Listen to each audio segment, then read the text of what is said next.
Good morning. It's exactly 4 minutes past the hour of 7 a.m. and today is the 22nd of September. And I officially welcome you to Smart Men's Business, most especially this particular episode where we do the news breakup as we go through the day's previous news stories, finding out what's making headlines into the world of business. And this time around, we start with the young entrepreneurs that received tractors from the State Minister of Agriculture. That's Bueno Chakulaga, with the theme Pay As You Go for Tractor Financing Model. Let's have the details of this report. The pay-as-you-go tractor financing strategy is geared towards young people who might find it challenging to either buy a tractor and its attachment or even hire one from the open market. The beneficiaries will have access to these machines thanks to partnership between Heifer International and Hello Tractor, an online financing platform. The tractors will be provided to potential owners under the hire purchase conditions, with Heifer International financing the purchase, and the money can be repaid from the owners over a certain time periods. I particularly thank them because what they are trying to do is well aligned to our mandate as a ministry, and it's well aligned to the planning frameworks of the country. Vision 2040, the third National Development Plan, and other planning frameworks. Very delighted to be here today, as this is our official launch of the PayG project in Uganda. We are handing over 11 tractors to 11 renters who are going to have also harrows and plows. And we are delighted because they're going to be able to service our smallholder farmers, and we're going to expand our program all over Uganda with this. Thank you. What did you cover? The goal of this program, according to William Matovu, the country director for Heifer International in Uganda, is to increase agricultural production for smallholder farmers so they may achieve both economic and food security. To that end, 50,000 tractors will be distributed throughout Africa over the course of 10 years. Sure that we can support close to about 400,000 families in Uganda to meaningfully achieve a decent income as it has been defined by government of Uganda. And globally, we're looking at close to about 10 million farmers. And when we talk about those numbers, we want to ensure that we can meaningfully transform them. We go to those families, and indeed we can testify that we have moved them from where they are, and we've enabled them to really achieve what we call a living income. Serviced by the tractor owners, and this ensures that the smallholder farmer who would only dream about having their own farms, mechanized, will now have access to tractors, and they're able to increase their yields, expand even the land that they're using for cultivation. And this is the impact that we're seeing. Our smallholder farmers are doing more, they're earning more, and they can invest their income into better things like more food for their homes, education for their children, and even improving their livelihoods. And this is what Heifer is happy to invest in. All of these projects, according to Otuke County Member of Parliament Paul Omara, are being carried out by private organizations. The government should therefore consider a method for distributing tractors to both areas of the nation by implementing budget proposals from the Ministry of Agriculture. We want to have a game changer in the country. We should abandon the use of rudimentary tools and go onto the tractors. And one of the things we noted is that we need to clear the grounds also, remove the stumps, remove the trees, so that we can have efficiency when we begin to use tractors. So we are looking forward into the next budget process to see that the Ministry of Agriculture come up with a budget proposal that deals with the tractor usage and distribution in the country. Limited access to financing, frequently brought on by lack of required collateral, is one of the biggest issues that farmers, particularly women and youth, must deal with. Heifer International is utilizing technology to encourage disruptive technologies that will impact agricultural food system to assure food security and generate jobs at various nodes of the value chain in order to address these and other concerns. One such innovation is Page service created by Hello Tractor, an edtech company that links tractor owners to farmers and vice versa via a mobile application for tractor sharing. According to the records from Heifer International Uganda, some of the smallholder farmers that adopted this tractor financing model have recorded high agricultural production. However, they are being disrupted by problems associated with climate change. Betson Mumbere, Smart 24 TV.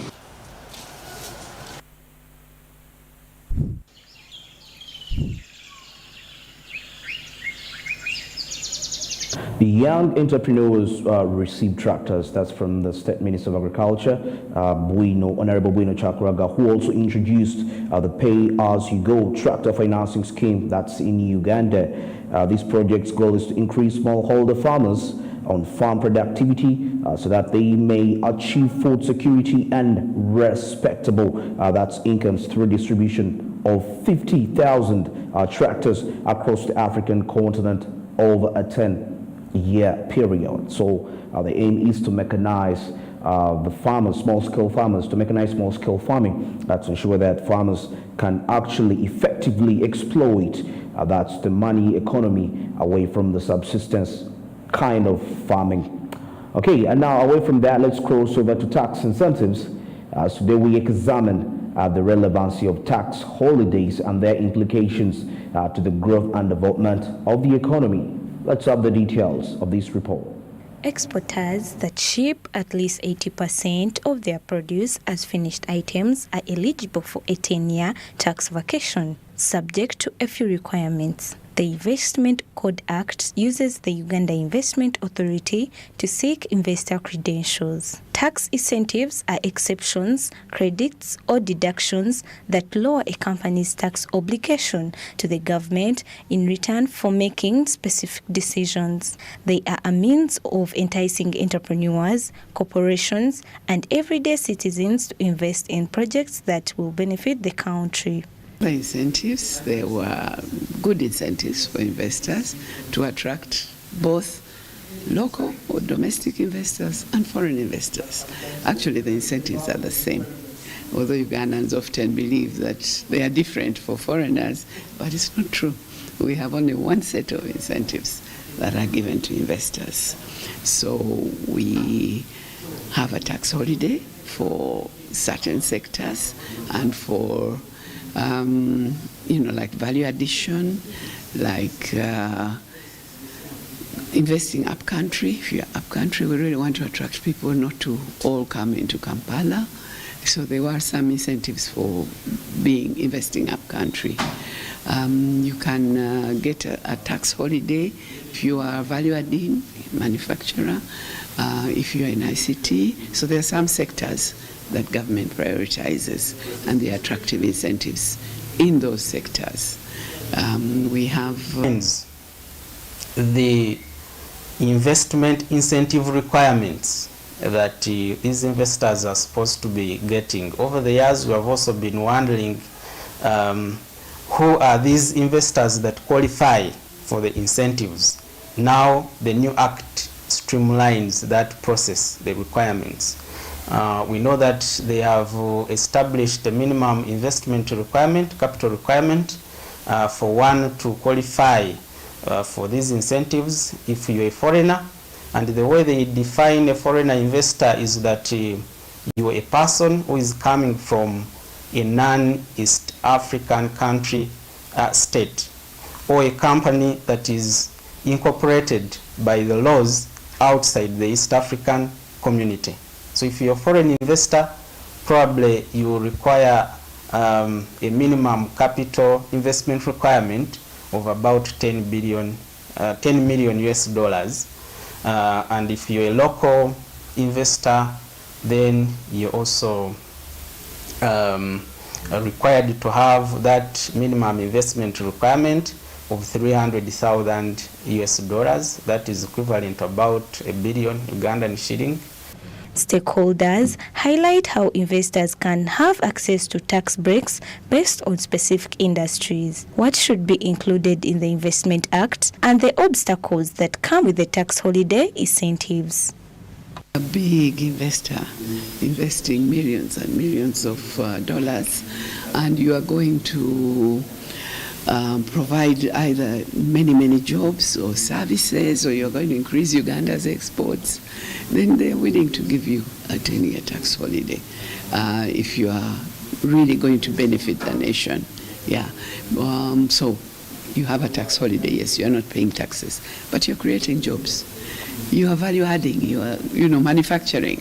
You are exporting. We really need to export. We need to earn dollars. So in that way, the government is able to look at what you do and give you a tax holiday if they feel you deserve one. It can be up to 10 years. Yes, that's a maximum, but it could be less. You know what? This trade agreement, this trade policy, this investment agreement is not working. Like today, we are back in Parliament saying we need to revise our investment code because our investment code has no human rights provisions. Yet when you see investment ventures, that's the source of human rights abuses. People being displaced at work, the pay, the working conditions, all those ones. So let us put them in our investment code, so that's how we have been working, but also that's how we have survived, because we also link the people to the policies, but we also link the national level, the regional level, the continental level, and the global level. I think a strong policy recommendation needs to be taken and repeal this corporate income tax holiday of 10 years, scrap it where necessary. Because also what research shows us is that incentives over the world, especially tax subsidies, have failed to work. They do not make businesses flourish. And what also comes out strongly is that what attracts businesses actually to these countries, what attracts investors are not those subsidies, but there are other genuine incentives that usually trigger these investors to come and invest in a country. That could be the political climate, it dictates a lot, the nature of infrastructure or the quality of infrastructure that we have. It could also be the type of labor force that you have. Those are things that literally attract investors to come. Generally, the investment climate, which is way broader than those incentives. But as a country, our investment climate is still harsh. And in economic policy, we always talk about these priors. There are always prior actions that you need to put in place before you actually implement a policy.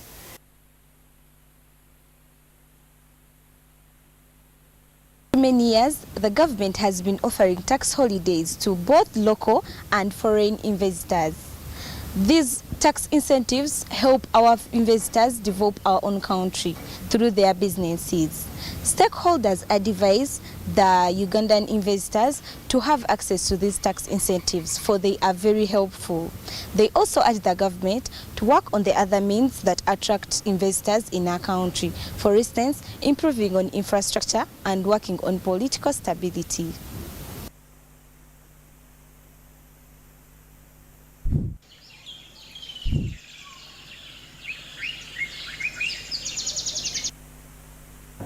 Despite the fact that tax incentives rank among the very list of investors' worries, of course, some companies are enjoying tax holidays in this country.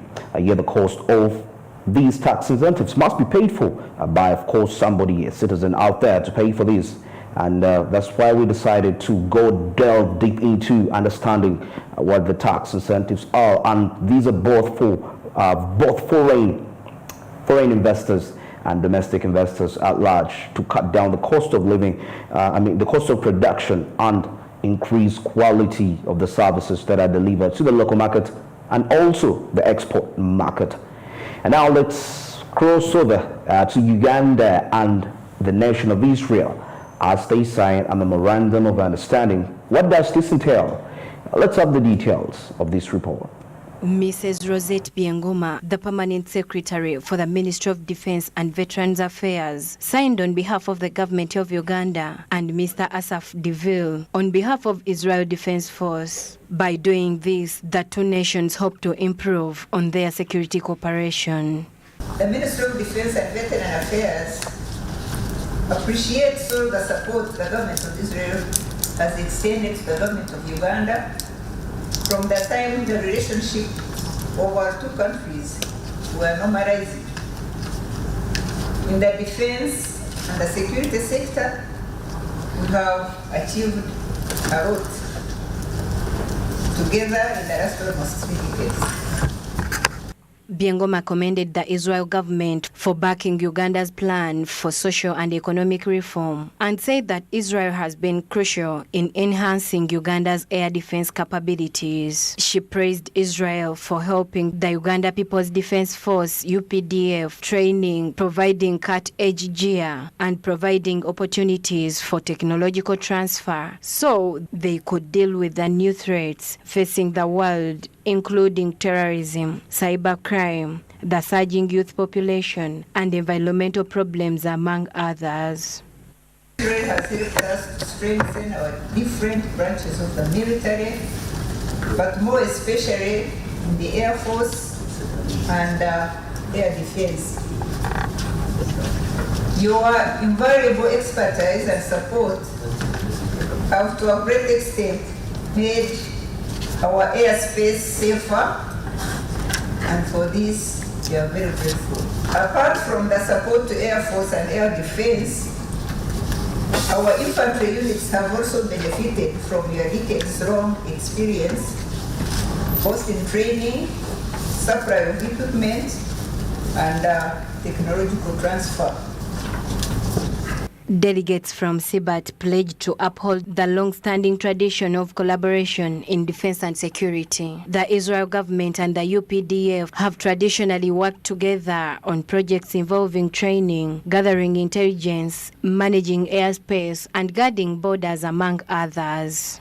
A unique, long-lasting relationship with the Republic of Uganda, which is based on economic, cultural, and defense interests.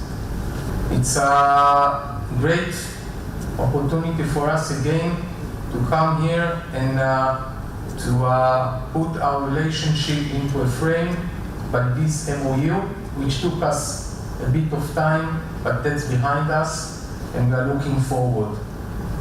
We came here to share with you a seminar related to defense, to security, to intelligence, to border protection, and we came here with 13 of our best technologies, industries, and companies to present your teams and forces, the opportunities and the abilities for Israel and for Uganda. A stable environment favors business, and with this MOU, Uganda is likely to strengthen its relation with Israel from security to trade. Desire Nambiru, Smart 24 TV.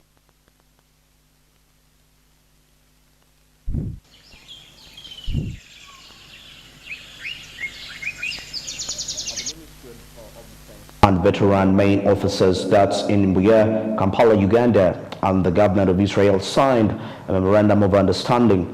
And of course, the deal extends and deepens the two nations' partnership and long-standing historical dealings in the fields of military, welfare, and security. And let's wind this up with financial technology. As this time around, we are looking at Sente, an online best innovation that is implying simplifying online purchases. Let's have the details of this report.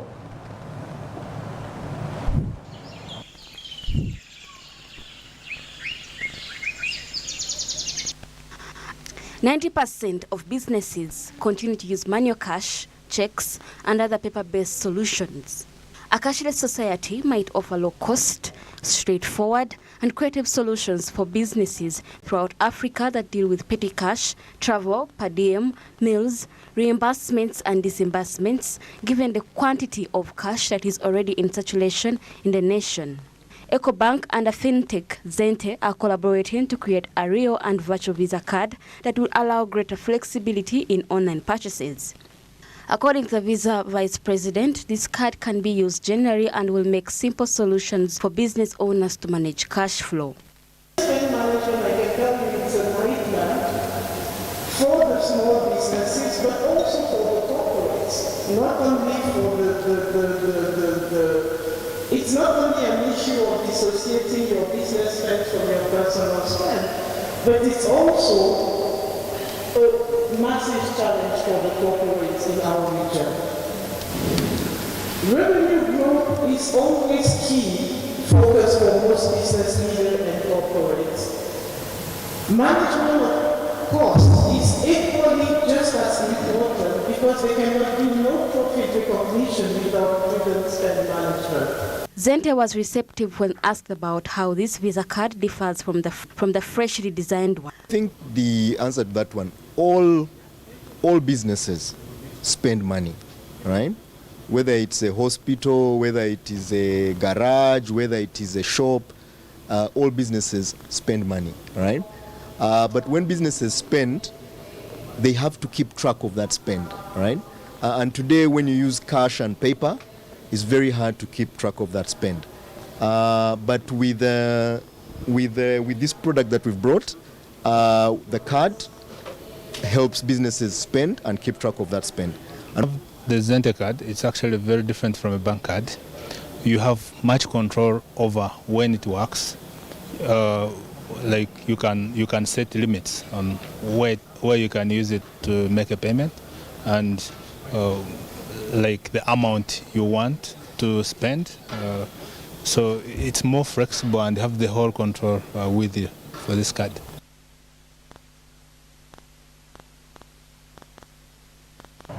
And that's it regarding that's fintech implying online purchases. And that's it for the recap. Let's get into a short commercial break.